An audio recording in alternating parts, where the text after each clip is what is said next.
Are you interested in buying yourself some Haikyuu merch? From Karasuno High Team, to Nikoma High Team, Shiratorizawa Academy Team, and Fukurdni Academy Team. Go click the link in my description box now, and get some awesome discounts from 17% up to 71% off. They offer you free shipping as well. So, what are you waiting for? Link in the description.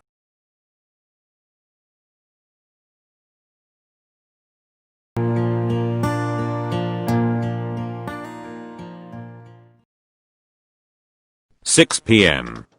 Oikawa's phone rang. Hello. Are you busy tonight? No.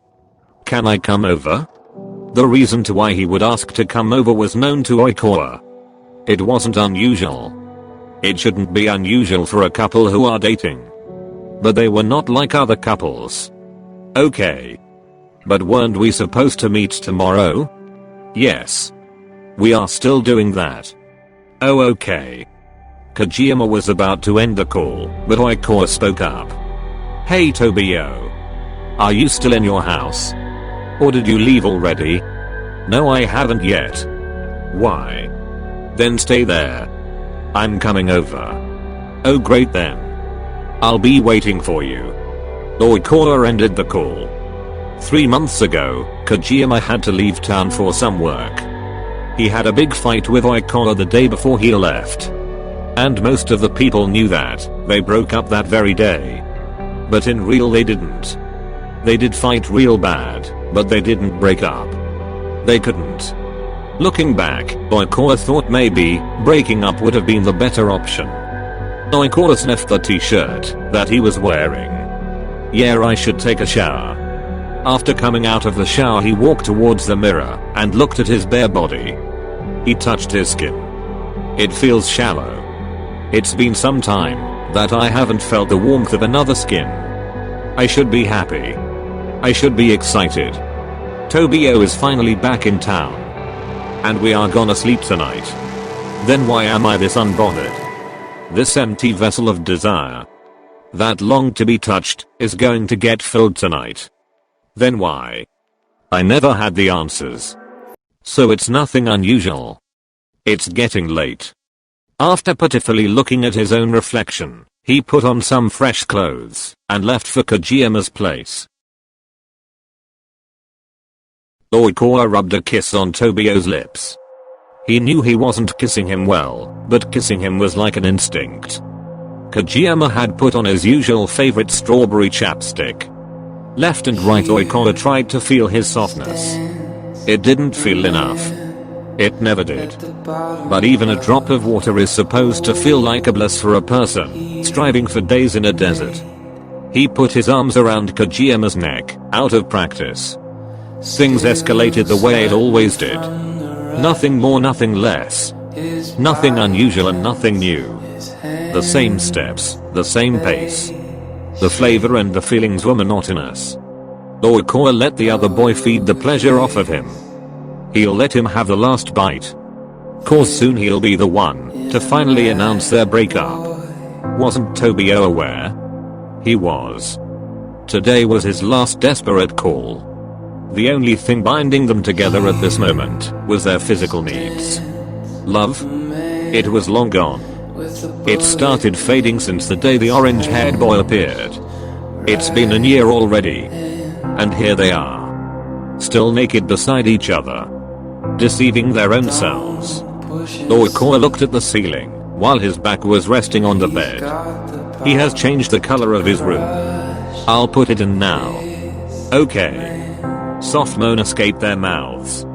Oikawa's mind was somewhere else. Does it hurt? No. Oikawa squealed a bit in pain, but steadied himself. It's alright. I'm good. Back then, even if I insisted him to paint the walls with some other colors, he always preferred monochromes. But this time he chose bright colors. I wonder what changed his taste. Oikawa looked down at the sweaty face of the younger one. And smiled. Whatever might be the reason. It's good for you, I guess. He moved up slightly and kissed Kageyama. It's not like they didn't like each other at all. There was a time when they had even planned about their wedding, But as days, months, and years passed by, they realized that not all relationships work out. They liked each other and respected each other's needs, but they were not meant to be together, and they knew it. Kageyama plopped on the bed beside Oikawa, both exhausted and panting. What time is it? Not sure. It should be around 10, I guess. Oikawa got up and checked his phone.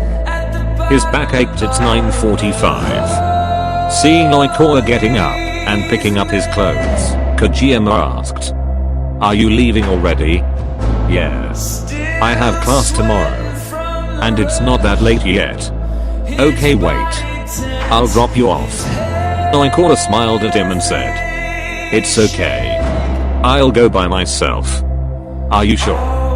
"I can still know it's fine, Tobyoumm." "Okay then." Oikawa opened the front door. Just as he stepped a foot outside, Kageyama spoke up from inside to give him a reminder. "Tomorrow, 8 p.m, the restaurant near your place, don't be late." "Yes. I'll be there on time." Oikawa gave a last goodbye smile and left. It was cold outside. Oikawa rubbed his hands after getting off the bus. "I need a drink today. My back is aching." This Tobio is rough as always. He entered a bar. It was 2 blocks away from his apartment. "What should I get?" "I usually get mocktails as my tolerance is pretty low. But I think today I'll get some beer." He ordered his drink and sat down at the counter. He wasn't specifically thinking about anything. Or maybe he was just mentally rehearsing tomorrow's breakup speech and events. After getting his drink, he took a sip of it. He winced as the liquor hit his throat. "I never liked this aftertaste. It's so terrible that it doesn't let me think of anything else. It's good in a way." Oikawa was so busy struggling with his beer that he didn't notice when a boy had grabbed the seat next to his and was staring at him rather amused. Someone's really enjoying their drink. Oikawa looked to his side to find out it was none other than Iwazumi. He was surprised a bit, but couldn't care less to express much of it. He doesn't like giving importance to anyone beside the protagonist of his own life. But this time Iwazumi had a girl clinging all over him, unlike in university, where he is more composed and decent. But the smirk on his face is still the same. "Hi. Is she your girlfriend?" Oikawa asked half-assedly, while turning back to drink. He didn't really care about the answer. He wasn't interested in other people's business. At that moment he couldn't just ignore Iwazumi. It would have seemed rude. So, he just had to say something. And that was the only thing that came to his mind. Surprisingly, Iwazumi dodged the answer and instead asked, "Why are you here alone? Didn't you come with your friends? What is it to you? Last time I checked there were no such rules that one can't come here alone." Iwazumi's face dropped a little, but he recovered immediately. Oikawa mentally face-palmed. He didn't mean to be rude, but his words were sharp indeed. "I think the alcohol is kicking in." Oikawa was about to apologize when the girl accompanying Iwazumi finally spoke up. "Cynthia babe, he's so rude. Why do you care? Let's go back." So she is his girlfriend. "It's okay babe. It's his normal." "Wait, what?" Iwazumi winked at him. "Do you know him?" "Yeah, he is my dearest friend from my university." "So she is not from our university?" "Wait, what did he just say?" Hearing the word back quote dearest, Oikawa almost choked on his drink. "Well, he clearly doesn't seem like he wants us here." She whined. "Iwa babe, let's go." Oikawa surprisingly didn't hate Iwazumi's company, but he definitely wasn't enjoying a whining couple beside him. As if reading his mind, Iwazumi looked at Cynthia. He held few strands of her loose hair close to his lips and said, "Babe, why don't you go on ahead and join the others? I'll be back after some time." His dialogue was flirtatious but assertive at the same time. He really is good with his words, thought Oikawa. Cynthia hesitated a bit, but accepted at the end. "Okay." Just don't take too much time. We will wait for you. Saying this, she left. Why didn't you go with her? Did you not want me to stay? Why do you always answer my questions with another question? Iwaizumi grinned. I wonder why. What do you think? See? You are doing it again. Never mind. Iwaizumi grinned out of amusement.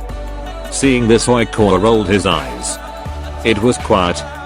They didn't utter a single word after that. Slow soothing music was playing in the background.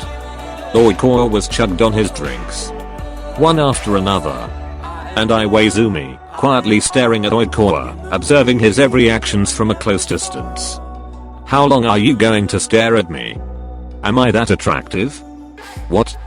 Oikawa turned his head, looking directly in his eyes.